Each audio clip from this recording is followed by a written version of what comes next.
গাছের গাব লায়ের তলি, টেইলিয়া গাবতলি। লায়েল তলি অর্থাৎ নৌকার তলা। লাউ গাবতলির কথা, যার অর্থ নৌকা, আর তলি মানে তলা। মাটির কুয়া খুঁড়তে গিয়ে নৌকার কাঠ পেয়েছে অনেকেই। এখনও মাটি কাটলে নৌকার কাঠ পাওয়া যায়, যার সম্ভাব্য কারণ এই অঞ্চলে এলাকার মূল বাহন ছিল নৌকা। গাবতলি নামকরণের এই জনশ্রুতি থেকে পাওয়া যায় গাবতলি এলাকাটি প্লাবিত জলরাশিতে নিমগ্ন ছিল, যার মধ্য থেকে উঠে এসেছে এই ভূমি। কাজেই গাছের গাব লায়ের তলি, এইলিয়া গাবতলি এমন শ্লোকটি হতে পারে গাবতলি নামকরণের একটি কার্যকারণ। 1900 সালের গোড়ার দিকে গাবতলি গ্রামের নিচু জমি দিয়ে বড় বড় পাট বোঝাই নৌকা গাবতলি সদর থেকে উত্তর দিকে ইছামতি নদী পাড়ি দিয়ে পীরগাছা হাট হয়ে রংপুরে চলাচল করত। দক্ষিণ দিকে পোড়াদহ হয়ে যমুনা নদীতেও যাতায়াত ছিল। বগুড়ার প্রশাসনিক এলাকা গাবতলি উপজেলায় উন্নীত হয় 1983 সালে। ভৌগোলিক সীমারেখায় গাবতলির উত্তরে শিবগঞ্জ ও সোনাতলা, দক্ষিণে ধুনট, পূর্বে সারিয়াকান্দি এবং পশ্চিমে বগুড়া সদর ও শাহজাহানপুর উপজেলার অবস্থান।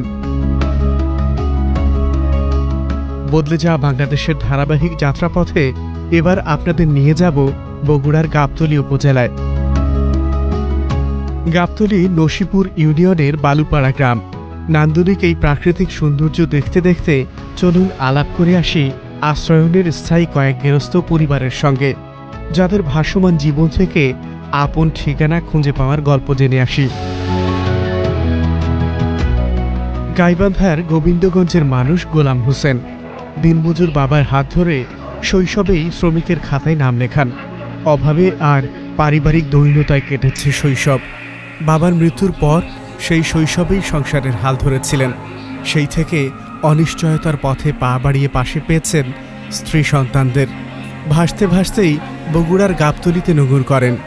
আর কোথাও যাওয়া হয়নি, স্থায়ী ঠিকানাও মিলেনি। সেই ভূমিহীন ভাসমান গোলাম হোসেনই আশ্রয়নে ফিরে পেয়েছেন সুখের ঘর। ছোট্টবেলায় আমার বাবা মারা যায়, তখন আমার বয়স 10 থেকে 11 বছর হবে।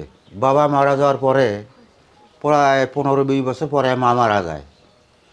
মা মারা যাওয়ার পরে তখন খুব দুঃখ কষ্টের মধ্যে পড়ে গেলাম। বিভিন্ন জায়গার দেশ বিদেশ খাটিয়ে বেড়ে ছোটো ছোটো ভাই বোনগুলাক লালন পালন করি। তখন আমি বগুড়া জেলায় চলে আসি। বগুড়ায় চলে এসে এখানে আমার অনেক চেনা পরিচয় আছিল। মানুষের বাড়িতে কাজকর্ম করি, মানুষের জায়গাতে কোনো রকম করে কষ্ট মষ্ট করে ঘর বাঁধিলাম, বেড়ার ঘর। সেই ঘরের মধ্যে বসবাস করি।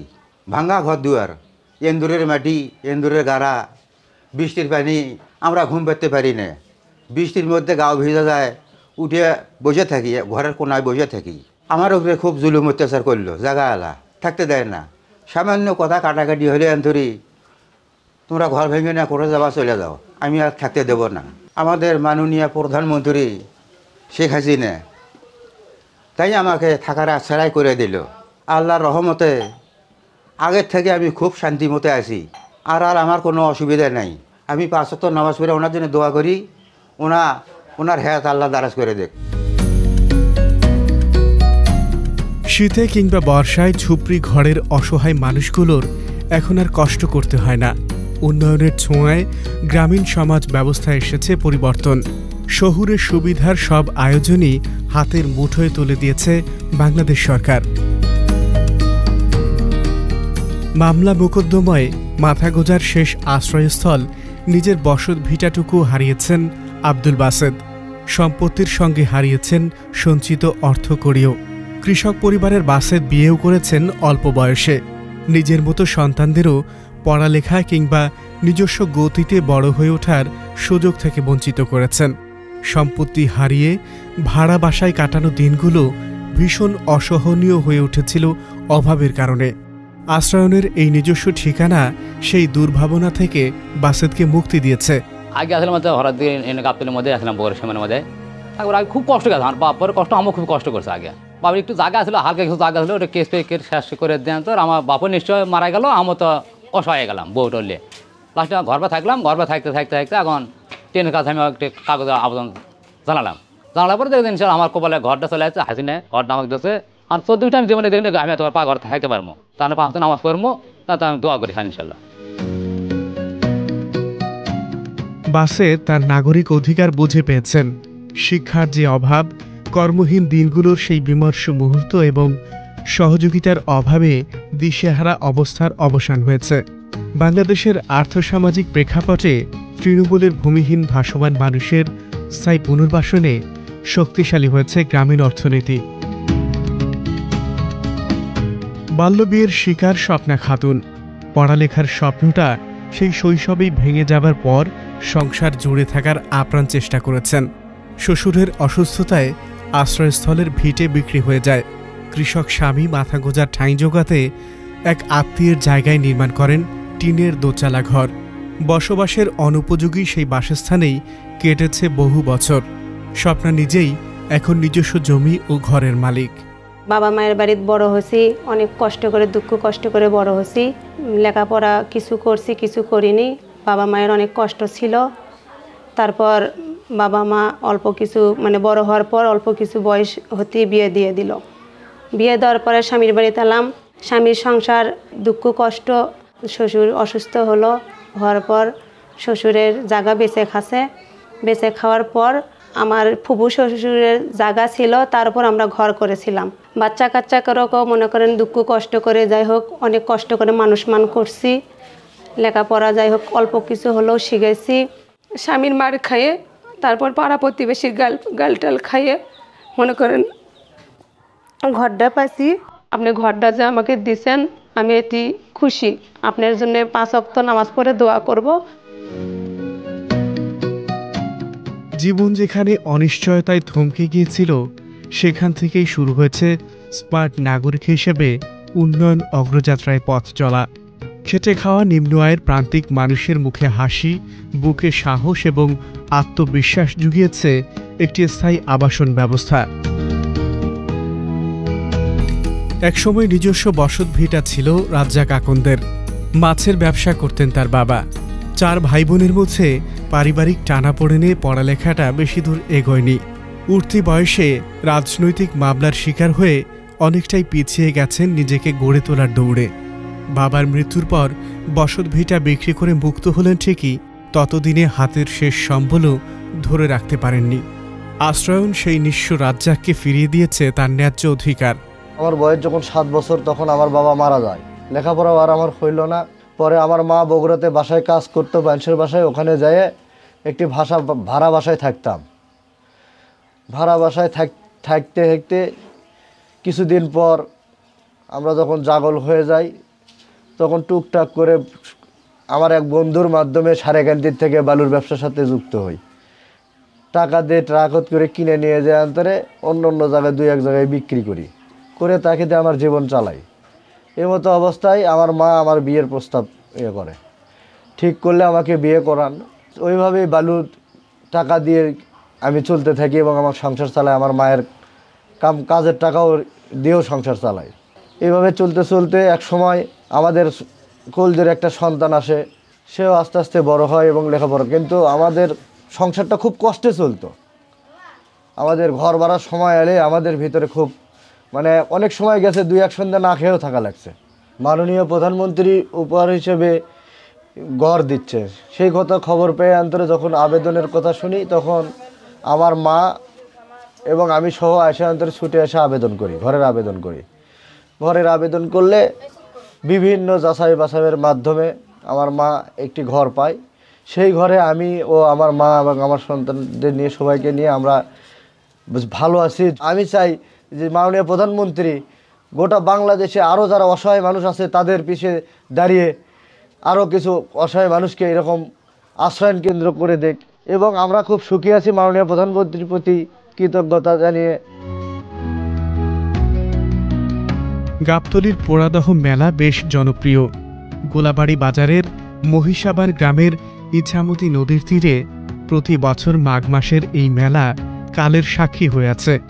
ঐতিহ্যবাহী এই জনপদের ভূমিহীন গৃহহীন মানুষের জীবনযাপনে এসেছে পরিবর্তন। বদলে যাওয়া বাংলাদেশের একখণ্ড প্রতিচ্ছবি হয়ে উঠেছে গাবতলীর নান্দনিক আশ্রয়ণপল্লী।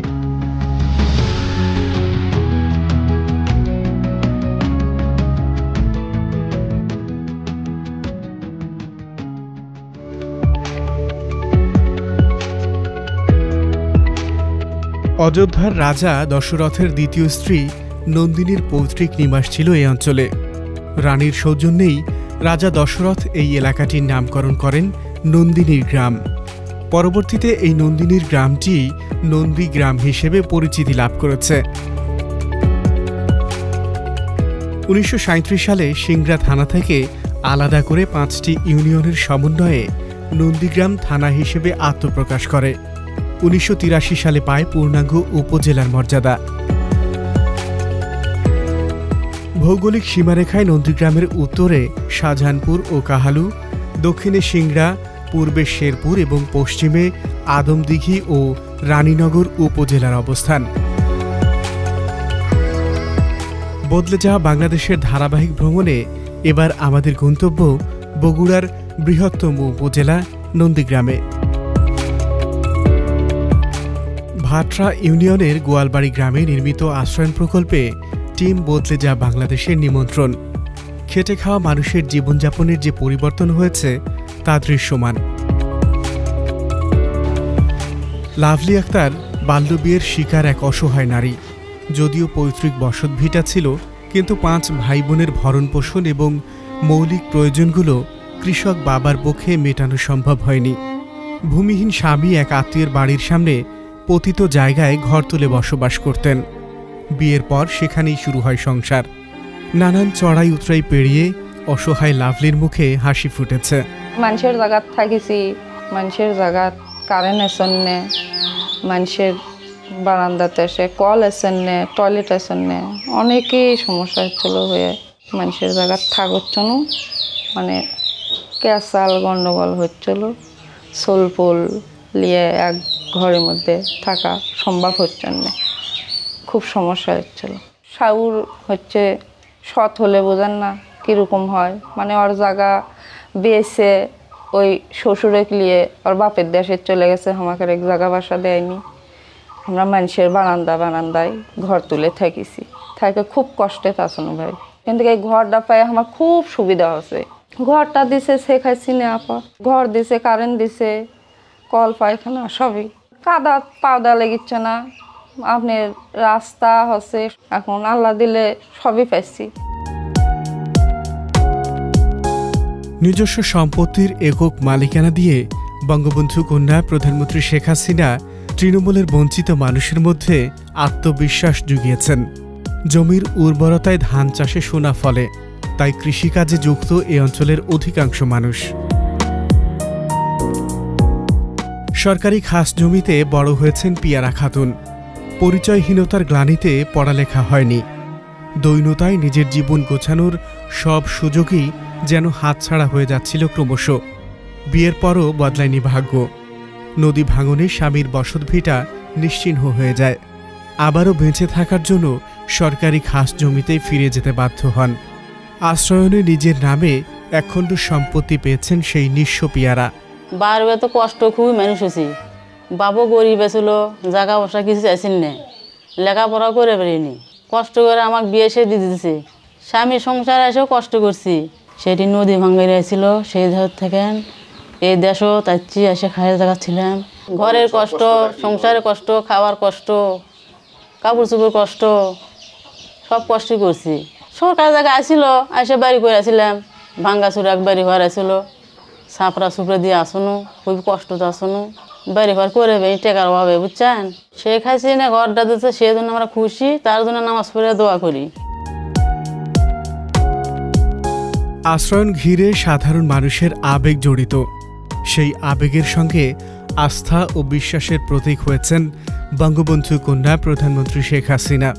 বিনামূল্যে অসহায় পরিবারের স্থায়ী আবাসনের উদ্যোগ বাস্তবায়ন করে মানবিক দৃষ্টান্ত স্থাপন করেছেন বিশ্বজুড়ে। নন্দীগ্রামের ভাটগ্রাম ইউনিয়নের বর্ষাগ্রাম, যে গ্রামের এক কৃষক পরিবারের সন্তান দুলাল। একসময় পৈতৃক বসত ভিটাও ছিল। বাবা মায়ের বিচ্ছেদের পর একা নিঃসঙ্গ দুলাল আপনজন হারিয়ে ঘুরে বেড়ান স্বজনদের কাছে। একসময় নিজেকে তৃতীয় লিঙ্গের একজন হিসেবে উপলব্ধি করেন দুলাল। সমাজ থেকে নিজেকে গুটিয়ে নিয়ে হিজড়াদের দলে মিশে যান। স্বজনদের কাছে আশ্রয় হারিয়ে পথে নামেন। পথের জীবন থেকেই এখন আশ্রয়নের নিজস্ব ঠিকানায় বসবাস করছেন। আমার মা যখন ছেড়ে চলে যায় তখন আমার বাপ আর একটা বিয়ে করে, আমাদের দেখে পারে না।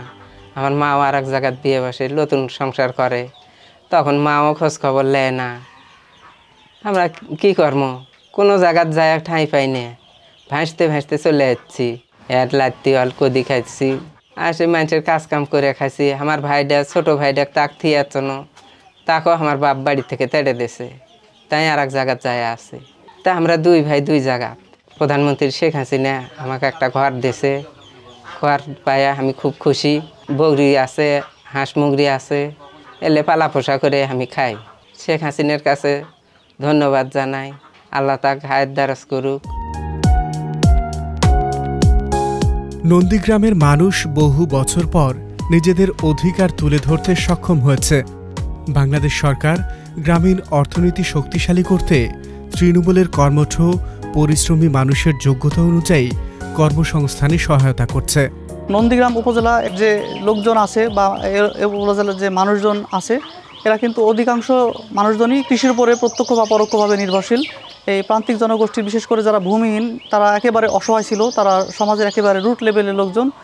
তারা দিনান্ত দিন খেত, তাদের কোনো উন্নত জীবনের কোনো স্বপ্ন ছিল না। কিন্তু মাননীয় প্রধানমন্ত্রীর এই আশ্রয় প্রকল্পের মাধ্যমে এই নন্দীগ্রাম উপজেলাকে ইতিমধ্যে ভূমিহীন ঘোষণা করা হয়েছে। এই উপজেলার মোট 404টি পরিবারকে আমরা ভূমিহীন হিসেবে তাদেরকে আমরা ঘর প্রদান করেছি এবং তারা ভূমিহীন ঘোষণা হওয়ার পরে তারা প্রত্যেকেই নিজ নিজ ঘরে এখন বসবাস করছে এবং সেই সাথে সাথে প্রত্যেকেই কোনো না কোনো কাজকর্মের সাথে জড়িত আছে এবং তারা তাদের যে পরনির্ভরশীল অর্থাৎ যে প্রবণতা ছিল, এই প্রবণতা থেকে তারা আস্তে আস্তে বেরিয়ে আসছে। আমরা যখন এই কাজগুলো করেছি, এই কাজগুলো করার পরে যখন আমরা দেখেছি যে এই মানুষগুলো প্রত্যেকে যখন ঘর পেয়েছে, ঘর পাওয়ার পরে তাদের ভিতরে আমরা তাদের চোখে মুখে আমরা একটা হাসি কিংবা একটা আনন্দের বহিঃপ্রকাশ আমরা দেখতে পেয়েছি। এটাই আমাদের সরকারি চাকরিজীবী হিসেবে আমাদের এটা একটা প্রাপ্তি।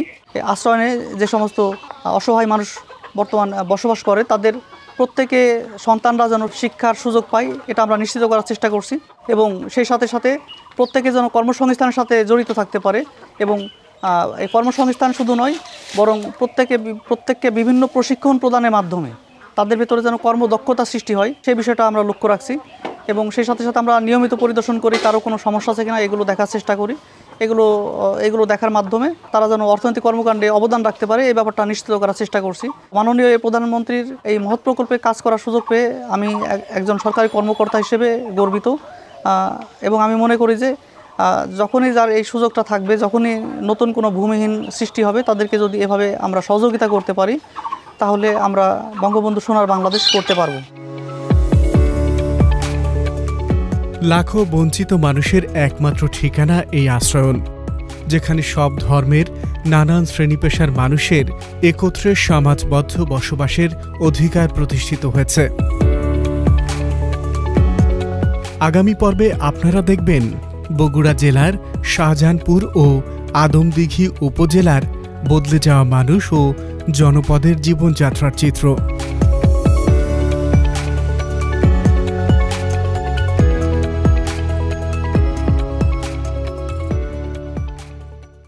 যে মাথার উপর ছাদ না থাকলে একটা গরিব মানুষের কতটা কষ্ট হয়, ভাড়া দিয়ে থাকা খুব কষ্টকর হয়। আসলে সে সময় আমার স্বামী ছিল না, প্রচুর কষ্ট করে যাবে ছোটো বাচ্চাকে নিয়ে। মনের আবেগ বলতে না, আসলে আমার যে কষ্টগুলো সে কথাগুলো আপনাদের সামনে বলতেছি, যেটা সবারই বলা উচিত। মাননীয় প্রধানমন্ত্রী যদি এই ঘর না দিত, এই ছাদটা না থাকতো, আজকে কোথায় থাকা লাগতো তা আমি নিজেও জানি না। নিজের স্বপ্ন কখনোই নিজে পূরণ করতে পারিনি, প্রধানমন্ত্রীর উসিলায় আমার এই স্বপ্নটা পূরণ হয়েছে।